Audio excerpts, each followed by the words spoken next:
Hello, hello, and welcome to This Week in AI with me and my co-host Danilo. So yeah, we've gone live.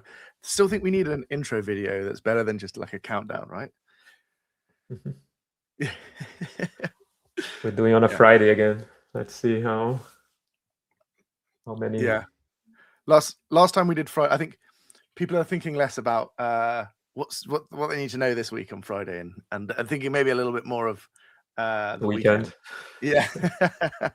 But yeah, hopefully there's some people watching. If you are, please fire into the comments, and we love your questions. But yeah, I think we'll just kick straight in basically. So yeah, this is the obviously the biggest bit of news, the biggest model release this week. So another small like a minor version release for GPT-5, GPT 5.4. So GPT 5.4 thinking. So they're like made some pretty big increases there on some of the Can you zoom in? Oh yeah. Oh, is that better? Yes. Let's see if I get rid of that. Maybe it's a bit nicer. Yeah, there you go. Yeah, so pretty decent increase. Again, these are just benchmarks against their own models. But yeah, like I don't know what Toolathlon is. Browse Comp, I know. SweBench Pro, of course. We talked about a couple of weeks ago. GDP Val. GDP Val is interesting now because they are trying to test against general knowledge worker or like tasks that would contribute to economic growth in general. So like non-coding or things like that. Like it's a pretty big jump on that one, right? From 70% to 83%. So they did talk about this releases like, oh, we're trying to make it more useful for general work, like productivity. So make it a bit more of a foray towards knowledge workers and like maybe more into the enterprise. Yeah, absolutely. I think it's it makes a lot of sense, right? That's where a lot of these things are going. It's like, okay, cool, like Claude, OpenClaw starting to show that computer use kind of piece actually, and how it feels to do it. So yeah, I think it makes sense that this one is an interesting one to watch, and that's a big jump. Again, if we talk about like error rate, because this is the problem with these statistics. So like there's 30% error here, but now it's like 15% error or 17%. So it's actually like you get half as many errors. That's actually significant, right? Much more so than like 70 to 83. That's when it starts to feel like, okay, cool, like half as many errors feels like twice as good. And like every, closer to those nines you get, the more it feels better and better, and you get fewer worse experience. Cool. Yeah, so there you go. We're digging more into those knowledge work tasks here. 44 occupations. And yeah, you've got an industry expert baseline. And yeah, it looks like it's winning over many of them. Which is already interesting that, again, that they were already above that sort of 50% benchmark, but just getting better and better.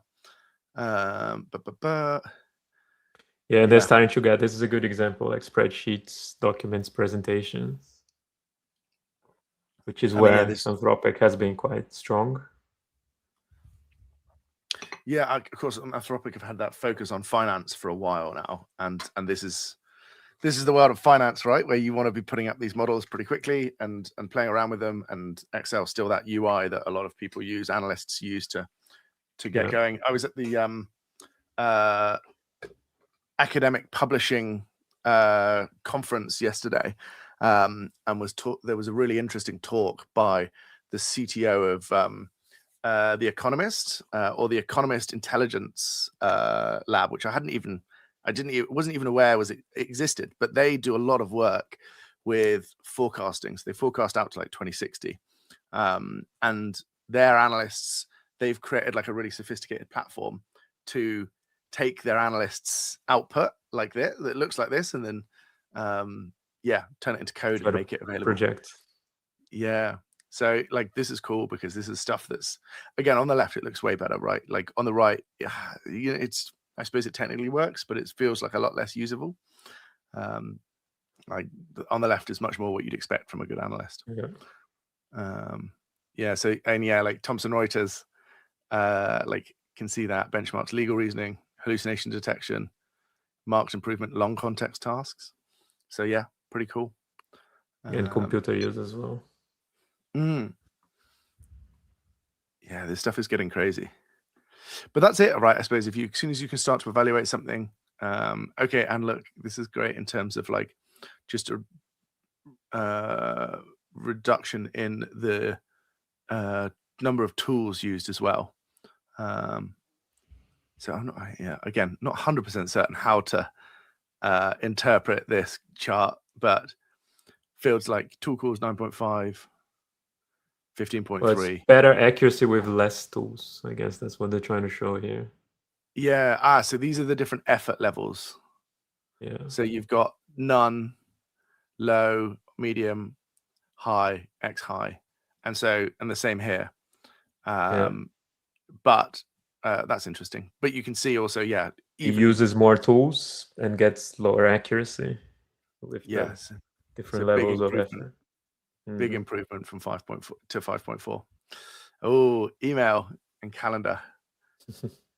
All right, not Will 916.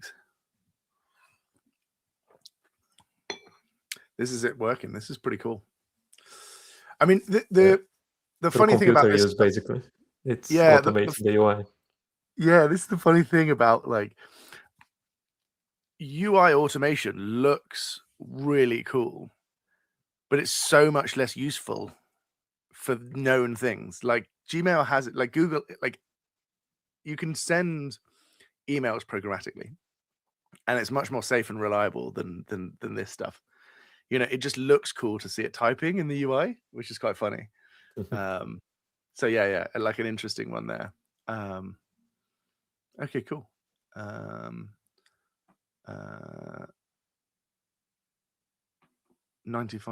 on first and 100% within 3 attempts. Okay, mainstay. We've got comments from our colleague, Chris Ford. How many tools used seems like a risky metric without knowing whether they were used appropriately or unnecessarily. Yeah. Good yeah, points. I mean, I get so. But that's still like, even with that, you still probably want less, right? So achieving higher accuracy with less. I mean, this is basically saying that, because the accuracy is 45% and there's 57 or 58 tools, like he had way less to get better results. Yeah, exactly. So yeah, like so by definition, I imagine that there are, like 40 inappropriately, unnecessarily used tools in this run with 5.2 versus 5.4. So yeah, there might still be like this chart might still have to go a lot to the left. Like this could just be one tool, right? I don't know what the or 3 or 4 is the correct number of tools, but it's still like a massive reduction, right? But yeah, you're right, Chris. I like that. This is cool. So I've turned on like auto comments, so no one say anything to me. Yeah, well, I see now. We just get into the conversation. I love the sound of my own voice, and so then like I forget to put up people's like comments. Obviously, those comments are great in terms of like the like our colleagues are pretty smart, so it's good to get their thoughts live and get it up. So yeah. So anything you put down, Chris, don't worry, that'll immediately arrive.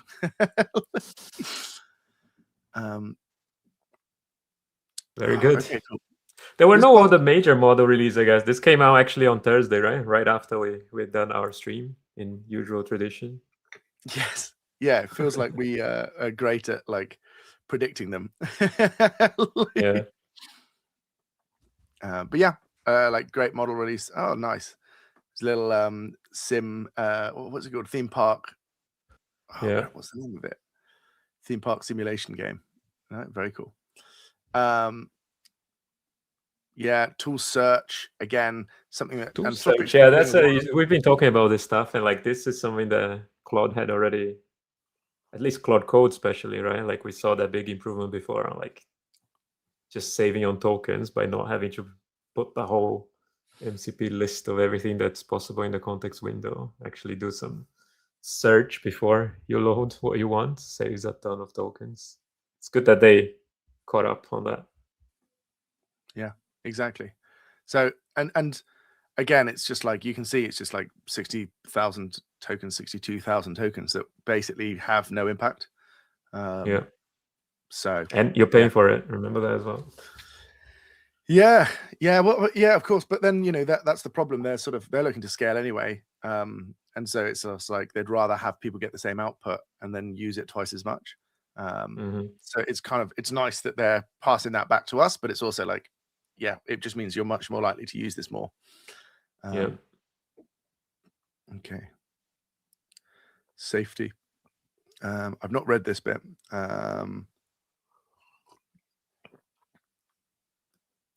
Okay.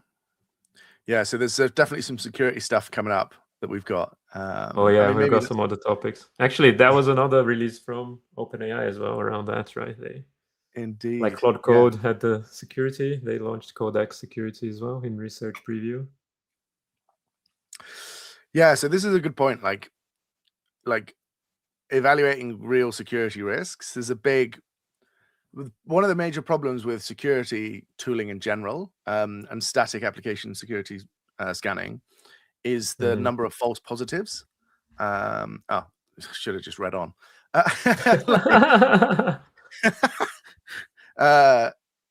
yeah, so you have a significant amount of time of triage, or you just have people who just don't, just like, oh, it's all false positives, I don't really care, and the signal gets lost in the noise. So yeah, like interesting to see how this works, scan a code base and find those tool issues. So I mean, I've been using my AI LSP for this sort of stuff. I was trying to play around with making my own like OpenClaw, and it's quite challenging to do without like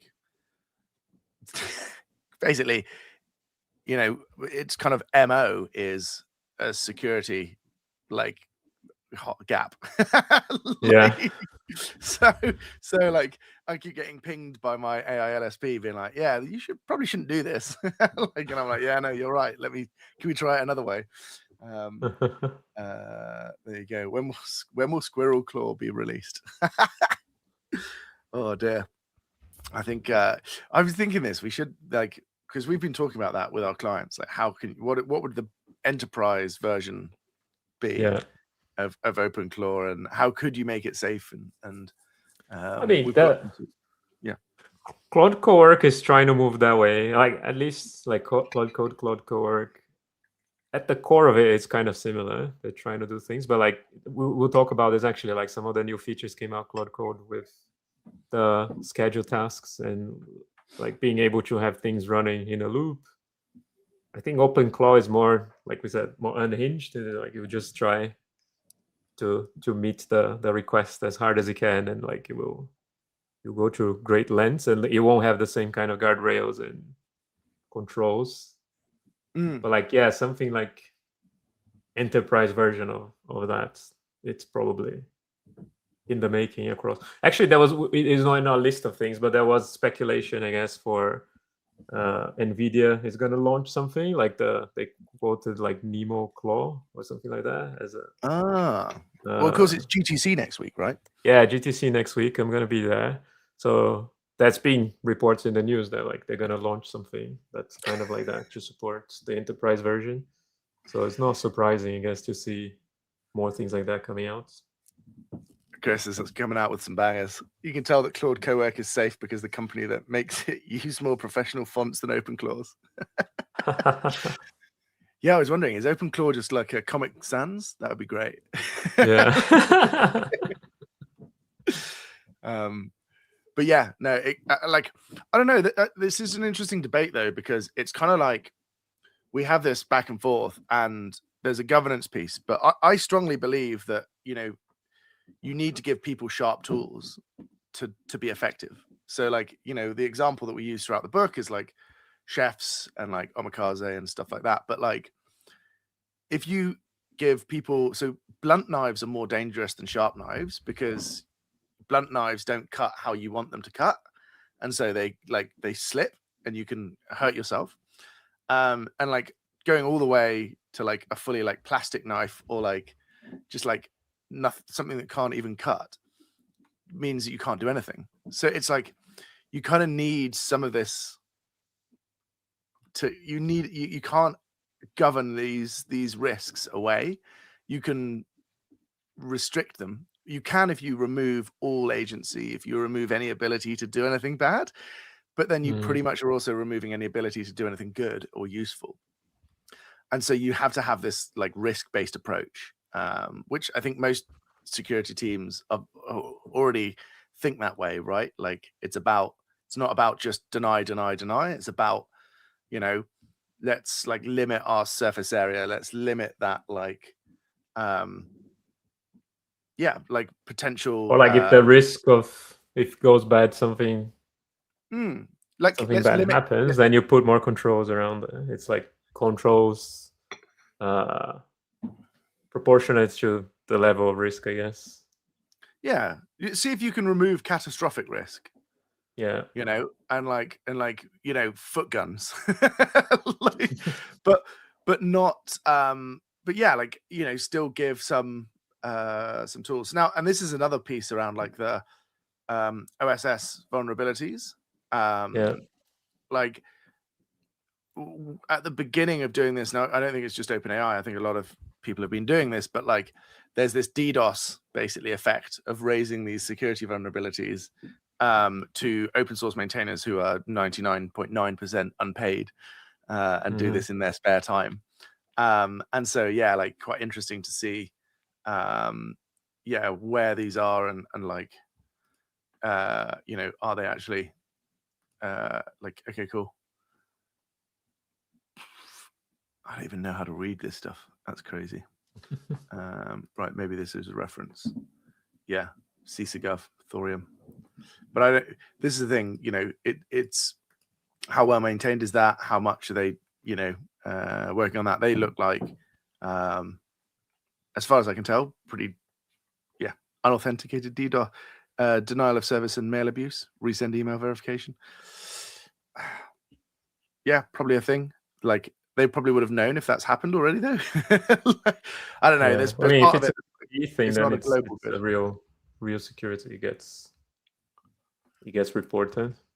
But you're right in terms of volume, and it also brings like that's probably going to be a lift on the other side. Like, how do you manage these things with AI, right? Because you have to fight fire with fire.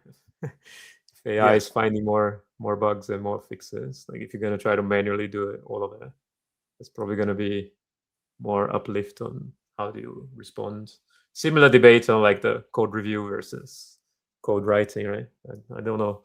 We're going to have time to dive into that today, but I think it shifts the bottlenecks again, right? And you get.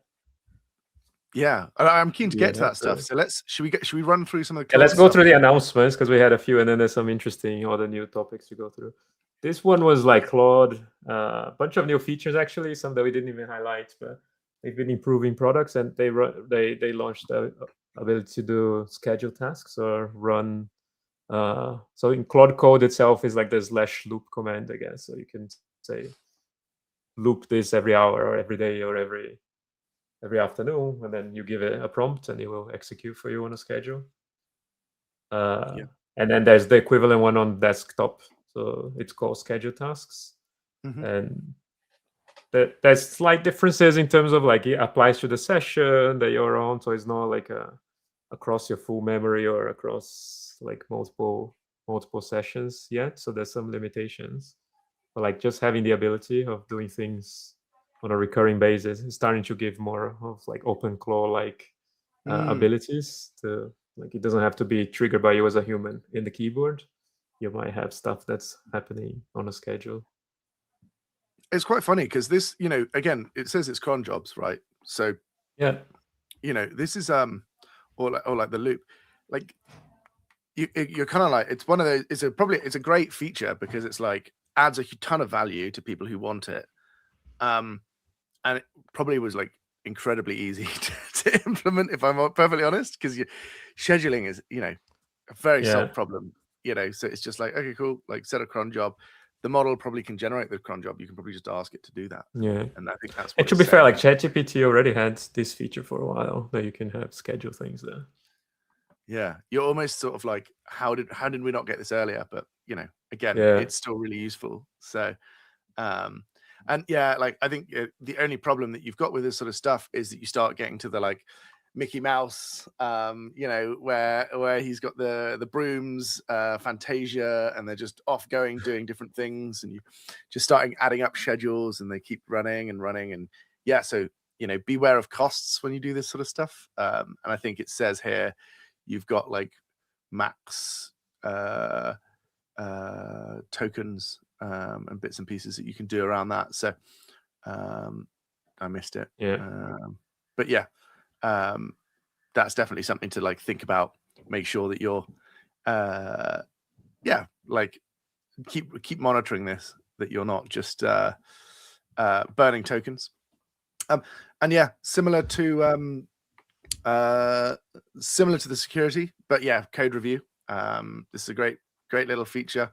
Like again, real quality. Let me turn that off.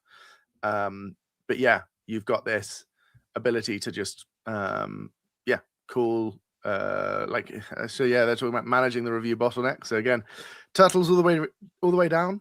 But yeah, you get these automated Claude bot responses. So yeah, again, it's just Claude one of those. bot? No, Claude code. Yeah, sorry, Claude code. But yeah, a Claude bot, or no, yeah, Claude code. So yeah, this is interesting. This is how they do code review on every PR Internally. Yeah. Oh, nice. Yeah, I heard Steve Yeager yesterday that we should treat agents as shovels, not as magic. We don't go shovel dig. We use instead of our hands. Yeah, I think I agree with that. Like exactly that. Like we should be directing these things. They are tools. They're great, like unbelievably powerful tools, but they are tools. So yeah, like, and I like this. I like this kind of idea of like antagonistic agents, where because it's the same kind of methodology we have in software engineering with QA or like review. It's like, as an engineer, as someone who loves creating things, I will be optimistic. Yeah. And I will expect people to like use it the way I thought. And of course, that's not the real world. And we think about the happy path, and yeah. So you need people, and we who have want to go QAs to fix help think about the non-happy path. Yeah, Similar thing like red teaming models or like security penetration testing, right? Like you've got the effort with a different incentive, I guess, to try to stress test the quality attributes from a different angle than just does it do what it's supposed to do. Yeah, absolutely. So yeah, for me, I think that's great. Like I love seeing that, and yeah, like it kind of exactly that. Like you don't want something that has, like, sometimes having the context of implementing the thing is going to poison the attempt to break it, because it knows now from the context how to use it. Whereas like you can actually just like you kind of want to have that, goldfish approach where it's like, can this be used? And so yeah, I was working on building an antagonistic agent for one of our internal products. I've not got it fully working yet, but like, again, like using that computer usage, the UI, to try and like see if it can break a UI, because UIs are classically a nightmare to test. But yeah. Good show. And good show, like this conversation with Steve Yeager. He had an interview with Tim O'Reilly, I think it was yesterday. So people hadn't seen it. That would be a good thing. Yeah, it's funny. Like Yeah, I mean, yeah, like he's I'm not sure I agree with the like no IDE approach, like which seems to be like something he's like landing on. Like I saw a Karpathy quote about like we actually need bigger IDEs or better IDEs. As well. And I kind of agree more there. In It's that like, yeah. sense, like Gastown and like some of the stuff he's pushing is more like an orchestration of agents. It's more whether like what's the human interface required to manage that fleet, and like if you're gonna have loads of things happening, and even like we were talking a bit about that earlier, and like the previous weeks as well, about this cognitive load of like now you've got tons of agents doing like got this background tasks running. There is like I had conversation with a few friends as well. It's like set up your own Claude bot or something, and then like it's having like a mental load on just like general stress levels, because like I might be going out for a run, but like I'm thinking like, oh, is my agent busy doing stuff? Or like the agent send you a WhatsApp of like, oh, I finished this thing. It's like, oh, now I need to think what's the next thing that I'm gonna ask the agent to do. There is like I think like a human impact on this stuff, and like there's extra cognitive load that we need to be able to reason about. Like now there's this swarm of agents that will be doing work on my behalf that I have to be constantly managing on top of everything else that we already have to do. And how do we navigate the transition of like it's going to be new ways of working, and like how do we interact? How do we manage the balance? I guess like even Stevie published that we mentioned that, right? Like the AI vampire article. Yeah. Like he's been thinking about that kind of stuff as well. So the more I think about this, the more I'm like, there's some cognitive bias are getting in the way of this being like really useful. So like one of them is like, and we do this, and we've done this for years in work, is confusing busyness with effectiveness. So like, and that's a classic one of like, oh, well, I've got I need to keep all my agents going, right? And it's just like, actually, you know, working with one agent and guiding it more like closely and to get exactly what you want to refactor to do something might be more effective than having 80% solutions. You know, it might not be. It depends on what those solutions are, right? But it's like, it's not about keeping the agents busy. It's about like, what's the most effective use of your time? You know, that isn't fungible. You only have 24 hours in a day. Like, what's the most effective use of your time? And it may well not be the sort of keeping all the plates spinning. It may be some deep thinking about, you know, where you want to go next and what you want to do, and like building building something else. I don't know. So there's that one. And yeah, like I think that's the sort of crux of it, like that actually you shouldn't be Busyness is not the metric to optimize. Yeah. And then the other one is of course the classic like thinking in systems, you know, and you shouldn't optimize one bottleneck when there's another bottleneck upstream. So, you know, if the flow, if you're focusing on the flow of code, right, and it's the same idea from another angle. If the flow of code is that, like, but there's a bottleneck at review, or there's a bottleneck at like idea generation, or there's a bottleneck at like testing, like, and actually like that, you know, those are the bottlenecks that you need to do. Yeah, you should focus on the bottleneck instead. Yeah, 100%. So it's like, it's the same idea, but it's just like, what's the actual bottleneck? And I've myself have found this personally, now that I've been playing around with this stuff loads, like I am the bottleneck, of course, like, but a lot of the things that I want to do, I have to do. So you know, Yeah. I can, like, I've taken all the low hanging fruit of automation that I've found myself personally, and then like the stuff that I'm looking at is like, okay, cool. What's left is work that's still you. Yeah, it's probably more effort to automate, and I will actually get like a less good result, you know. And my attempts to automate it have been like, no, this isn't that great. Chris has a good comment. Agent Swarm solve the problem of figuring out how to give OpenAI or Anthropic more money. I don't know about the other problems. Yeah, I know. I was going to share. That is true. They do get way more token usage and more revenue. I was sharing this again with what's his name? Steinberger. Peter. Yeah, there you go.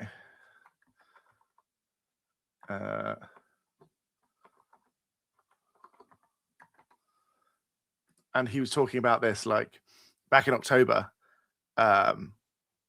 which is cool. just like the curve of agentic programming. And so many people are stuck in this point. You know, it's like, please fix this is like the naive approach, doesn't really work. Kind of does some of the time if it's a simple enough problem and you have tests and stuff like that. Yeah. Then you got this spinning plates, like library of 18 different slash commands, you know, like really clever ways of managing Markdown, which is a personal bugbear of mine. 8 agents at the same time, complex orchestration, multi-checkouts, chaining agents together, all this sort of stuff. And then it's like, yeah, just, hey, look at these files and then do this medium, small size change. And that just perfectly illustrates like that, like, like the difference between like activity and effectiveness. Over engineering yeah. And like, that's it, right? If you know, we are the scarce, time is the scarce resource. Our thinking is a scarce resource. Like we need to manage that more than we need to manage the agent, right? If we reason about this problem and we can solve this problem, you know, and that might be a back and forth conversation with an agent, might just be good old fashioned thinking and research, then that's the thing that will get you the biggest bang for the buck. So you should be doing that rather than like worried that an agent is not like making progress on a side project. It's like, right, it's not core competency. It's not the one big problem that the big hairy audacious goal I need to get done today. So it's not the thing that's going to have the biggest impact. It's not the thing I should be focusing on. So yeah, like that's one thing for me that's like, I think that really resonated with me, because I just think if you're in this mode, it's like you're talking about, you know, it's just like there's so much to do, and you're like, okay, I have to do it this way, I do it that way. It's just like, right, you don't need all that. Like you can be super effective by just doing like by making your workflow a lot more simple. And yeah, it's much easier to work out when that's failing, etc. So yeah, that was one that I looked. Sorry. We had one more announcement to go through from Google side as well, I think, before some of the other interesting topics.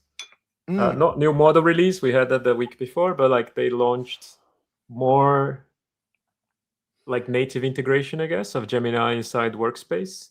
So Google Docs, Google Sheets, and Google Slides. It was already supported, like they had that, but like they are bringing a lot more integration from Gemini to Workspace apps, and within the apps do more things. So yeah, this example here with presentation and like again, it's following the same trend, right? Like Anthropic, actually we didn't announce, but like Anthropic had plugins that they announced that works with like Excel and PowerPoint. So like within Excel and PowerPoint itself, there's like a Claude plugin now that you can install and talk to Claude. So nice. that same thing. Now we saw like GPT 5.4 leaning more on the knowledge work stuff and spreadsheets, documents, and presentations. Now Gemini launched more native integration as well. I don't think we've got this enabled for us yet, because we use Workspace ourselves. But would be good to try. I'm sure our IT team is looking to get that rolled out. Yeah, I mean, I love this stuff, like meeting you where you are, and the one that I've been showing people is the like in Sheets you can just do equals AI and have a function, and like, you know, I don't want it for production stuff. I don't want, but like there's so much that's just like people, I don't know, spreadsheets as much as we've had how many years of software, you know, then like it's still, you know, more and more Excel. But yeah, like actually it's because it's easy to get started, right? And you don't have to do the setup and the deployment and bits and pieces like that. But yeah, having that connection between the apps as well is a superpower, and like having that be secure, easy, like controllable by admins, I think is something that's going to be really useful. Cool. So yeah, I like this. Like we did an assignment, like a strategy engagement, and we had like a lot of like meet recordings, and we were like moving them around, and it was always like a little bit like, okay, cool, like out of Google into something else, back into Google, and like, to not have to do that would make a big difference. So yeah, I'm quite excited for this.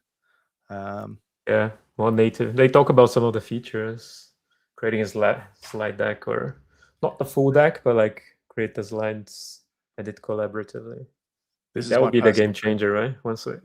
For me, for sure. As a self-confessed terrible slide deck creator, this is my dream. But again, it's probably one of those ones where it's going to be like, it looks great to me, and everyone's like, ugh. Because I make such crap slide decks, and it's like way better than what I could do. But yeah, like someone who can actually do this and has an eye for it is going to be like, I need to move this there. This needs to be there. Your eval bar is lower. Yeah, exactly. But yeah, I mean, that's the other thing is like all the stuff that they've had previously has been very, fully editable slide is the thing. Generating a image is useless. Generating stuff that's grouped together that I can't tweak, it's like there's still like a, I think loads of these AI tools focus 100% on create and miss the edit and update. That needs to be the thing to like.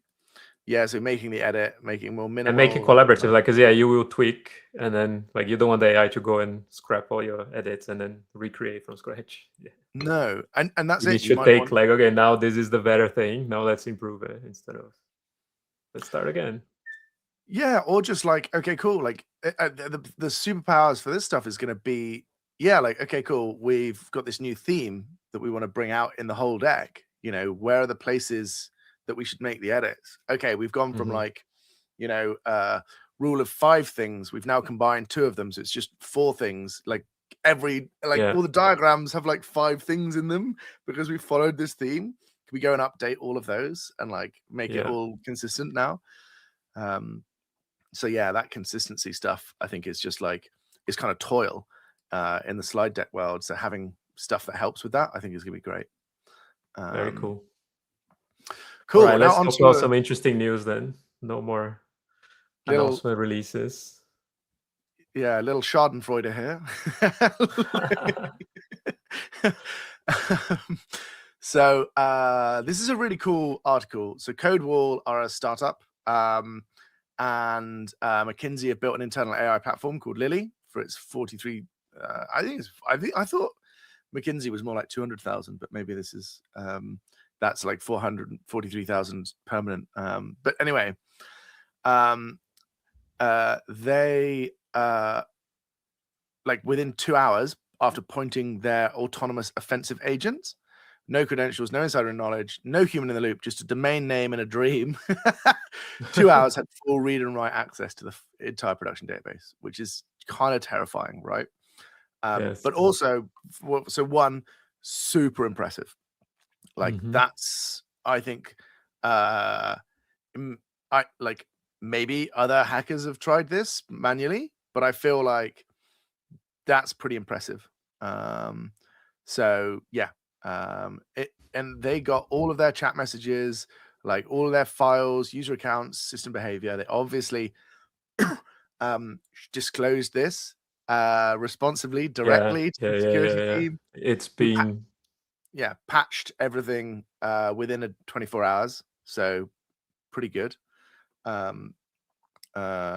Yes, he wasn't caught by static scanners or analysis. Yes, exactly, Chris or Ricardo. Good point. Yeah, and that's like the article is quite short. Like it's quite interesting. Like the attack vector was like it did a scan, I guess, to find most of the endpoints were not exposed publicly, but there were a few that were. So like the agent found that, and then he went in and he found like some way to do SQL injection. I think was the attack vector. Exactly. by trying out different inputs and outputs on those publicly exposed endpoints. And then once the agent figure out like, oh, it's starting to return other things, then you went into full attacker mode and like extricating exfiltrating all the data that you could. Yeah. So I think it was a dev version of their API documentation. Interesting. And so yeah, OWASP Zap did not find the issue. So yeah, then that API documentation gave them the list of 200 endpoints, and then they found 22 that didn't require authentication. So yeah, it's kind of insane. This is cool as well from like look at the volume of this, right? Yeah. Like almost 400,000 AI assistants that they've built. And like Chris is right, like the terrifying thing was the system prompts of some of these assistants was in the database itself, meaning that they could have changed the behavior of the agents with read and write access to the database and like basically get the agent to do something that it wasn't supposed to do, more than just the data leakage of. Or just silently disable the guardrails. Yeah. And it would just look like an organic failure, right? Like that's so people on Hacker News were complaining the article was probably written with AI, reads a bit like a novel. Yeah, I think it probably was. Like, again, these are going to be engineers. It doesn't bother me as much. Security researchers. So, but yeah, user queries, agent messages, RAG documents, so that the entire McKinsey research knowledge base, all of their ways of working, all of their IP, kind of wild. So this is the bit around the prompts. So the system prompts control stored in the same database, defined how Lily answered questions, what guardrails, how it cited sources, what it refused to do. Poisoned advice, guardrail removal, silent persistence, data exfiltration. I disagree with this strongly. I don't think that it's more like the way these ones were built rely on the prompt, and if you have access to the prompts that define the behavior, then yes. Like I know your criticism is more like the behavior shouldn't just be in the prompt, I guess. Yeah, of course. I think that's if you build it with the crown jewels being markdown or like text in a database, then you are susceptible to this kind of attack. As soon as someone has access to it, they can change your entire system. Again, you can also have this when it's like, for example, if you had this in a feature flagging system, you'd have the same sort of stuff, right? Which I would be a little bit more like interested in and see the utility of it rather than just a random database. So no, like McKinsey said, there's no user data leak to Financial Times. So that's good. I think this is also this is kind of unfair in some ways, I think, right? Because so McKinsey are world-class technology teams, of course, but we don't know the size of the team actually maintaining this thing, right? Like how much, like as a consultancy, 99% of their people are focused on their clients and helping their clients, right? The internal stuff always, and quite rightly to some degree, gets less of a lens than the client work, right? Because they're paid for the client work. They're paid to have that high quality output.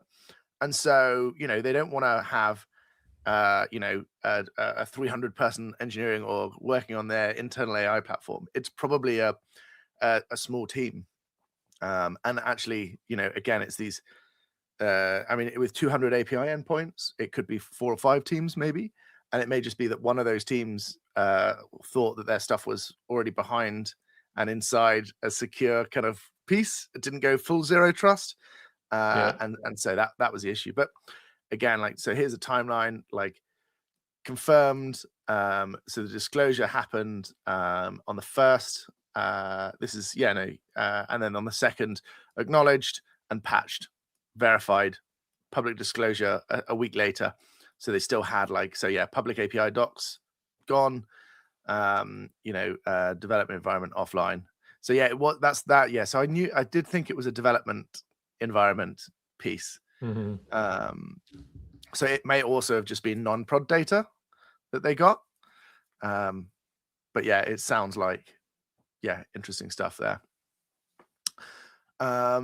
In the same sort of vein, we've got Amazon with AI engineering related outages. So yeah, a recent high blast radius outages have caused for like a deep dive on the use of AI coding. tools. Yeah, I think it's this stuff is like, again, the problem with this stuff is how quickly it's being adopted and how quickly it's going through, and the fact that actually, there's no reason why this could not have been caused by a human, right? Like that's the thing. In some ways, I find like the AI here is a red herring, and like it's just finding the errors more quickly, or it's creating the errors more quickly, and no one's looking closely enough, or no. And really, CI/CD is not catching these tests, these degradations, right? That's kind of where it needs to be. You need to have deterministic controls that stop these things from happening, canary releases and stuff like that like you can roll back. And of course, they do have this stuff, which is why they've had these bits, and maybe it's just that the incidence of those problems are going up. But yeah, like for me, again, it's a great reminder that like even these massive companies that are like leagues ahead in some ways in engineering still have these issues, and like they're going to be going through this period where not all of their code bases are going to be best practice. In fact, probably if they're similar to any large company, quite the opposite. They're going to have a lot of legacy stuff that isn't going to have the same level of quality that they would want on their new stuff. And so like getting that up to speed is really a part of this as well, I think.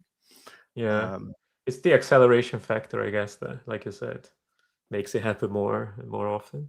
It's not in the news yet, but like I use Claude as well. Like if you look at the Claude status page, they don't have a good track record. Like they've been claiming about like, we've been 100% of the code is being written by AI. Like if you go to Claude status page, it's like it's hard to find a day where it was they didn't have an outage for some time. It's 2 nines. That's that's not where they're going to want to be. I was watching. I mean, like, there are the 99.33 is not a million miles away from 1.9, and that would be wild. But scroll down. Just this is for 1 day, right? Or over the last 90 days. No, it doesn't go back as much, but you can see the reds and yellow. Red and amber, So, but so this is their 99.3 over 90 days. Got it. So they'll have partial outages, 6 hours. These are long outages, right? Again, partial, right? But like this, so I mean, 2.9 availability. We don't see that. I've seen presentations from like financial API providers where they talked about getting to 7 nines of reliability on their transaction systems, which makes perfect sense because that's what they're used for. They should be used for. And like they basically said, we can't get to 8 nines because the time gap between between our reporting, like the computer actually making one like bit change, now it could have an error in between that and would never catch it. So they couldn't get more. You can't calculate. You can't calculate it because like it's now at the point where like one operation is longer than that, and like it's just like one literal. And if it fails, you're not sure if there is a way to fail in between that. So like that's super fascinating. But so this is the opposite end of the spectrum. This is something that you'd be like pretty upset about. And again, this stuff is not 99% of the time you pass an eval or a prompt works. This is 99% of the time. This is an API, uptime, models, serving. Like it's like this stuff is deterministic, right? Mhm. So this stuff should be at a higher quality, higher caliber. Yeah. I mean, it's right now, I guess, is the trade-off of like, speed at all costs. Then it seems like we're suffering on the stability side, which, I mean, it goes back to Dora metrics even, right? Like the whole point, like the Dora metrics was trying to trade off the innovation speed and like how quickly we can release new things. But on the other side, stability metrics are also important. And Well, that's time the to classic. resolution is important, but like this is kind of another way, like the availability is how it gets reflected. Like if you just go fast but reckless, it's not good. Like you need to be able to go fast and safe, and that's really hard. With AI, I don't think we cracked how to do that yet. Like we're more towards the reckless side of speed new features at all costs. And I mean, that's an exciting area, I guess. Like, yeah, we'll see more incidents, we'll see more availability issues happening.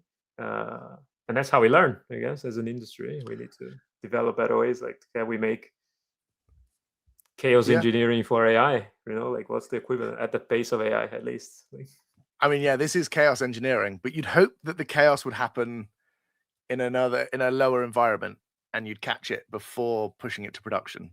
yeah. But yeah, like I suppose like they're only doing this scale at production scale, so it's going to be those sorts of errors, and like the scale of the engineering here is going to be wild. Like they're going to have GPUs in like everywhere. So, but yeah, I remember it's when Facebook changed their motto, "Go fast and break things," to like go fast with stable infrastructure, which is a lot more boring, but like it makes a lot of sense. Like, you know, you don't want this kind of infrastructure problem. You want to be like, let's go fast as we can, but let's not fuck around, pardon my French, with the infra.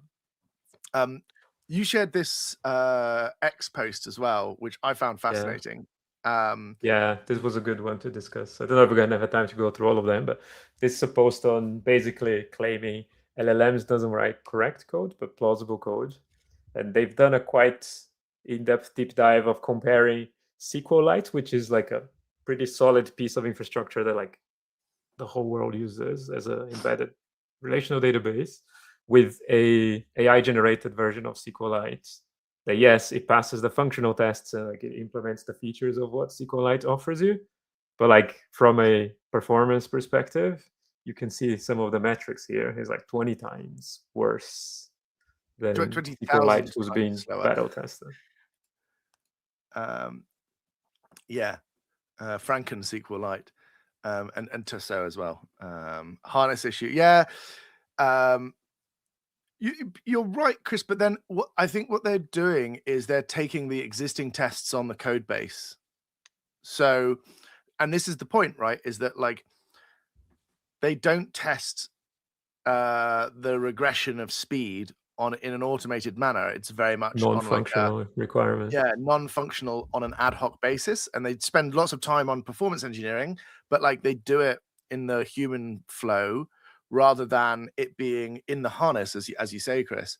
And so it's kind of a reminder that like if you're setting the agent up to fail because you're not giving it the information that the human has. So the human like will run this and say, I mean, it should be able to run this and say like compare. But yeah, like it's this implicit knowledge. Yeah, like Chris, you're 100% right. Implicit knowledge kills AI assistants' effectiveness. If you want them to know something, you have to tell them. Yeah, I still think you got to go a step further than that. Like what gets measured gets managed. So you need the measurement to be automated in the code, like and then it's something that's like, okay, cool. So if you care about anything, you used to be like, if you care about a feature, it needs to be tested, right? There needs to be a test for that feature.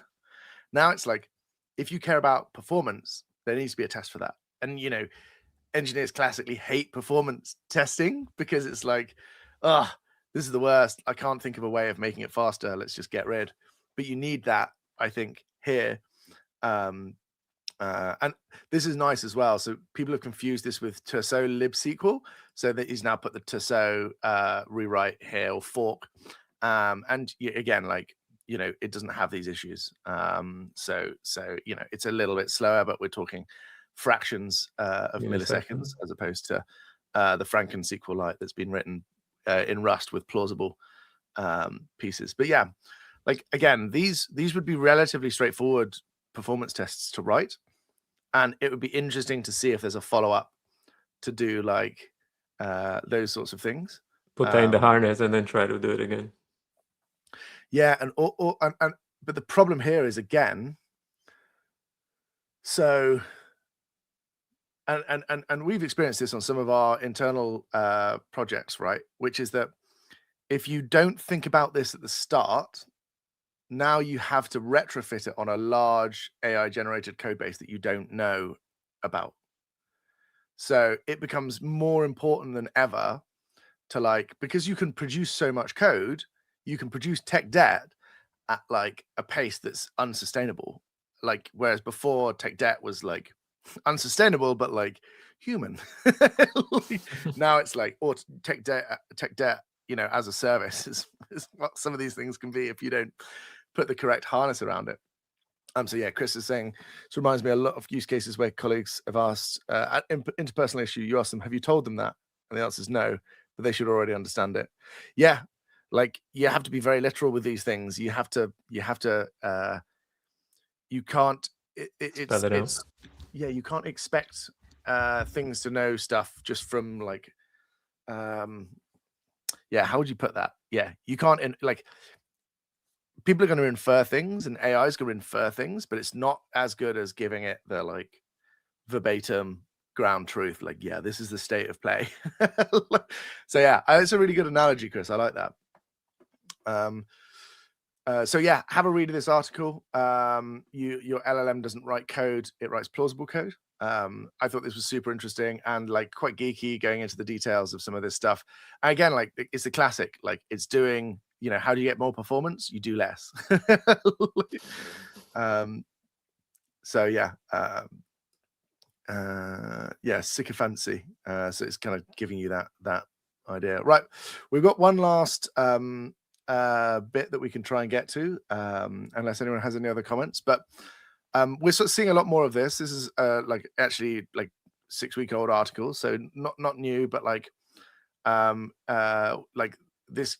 One uptime we're talking around like why CLI is the new MCP, and I kind of feel like I'm seeing a bit of this as well, in that like MCP was great in terms of the interop, but actually when you get down to like engineering a system yourself, you kind of don't want that interop frequently.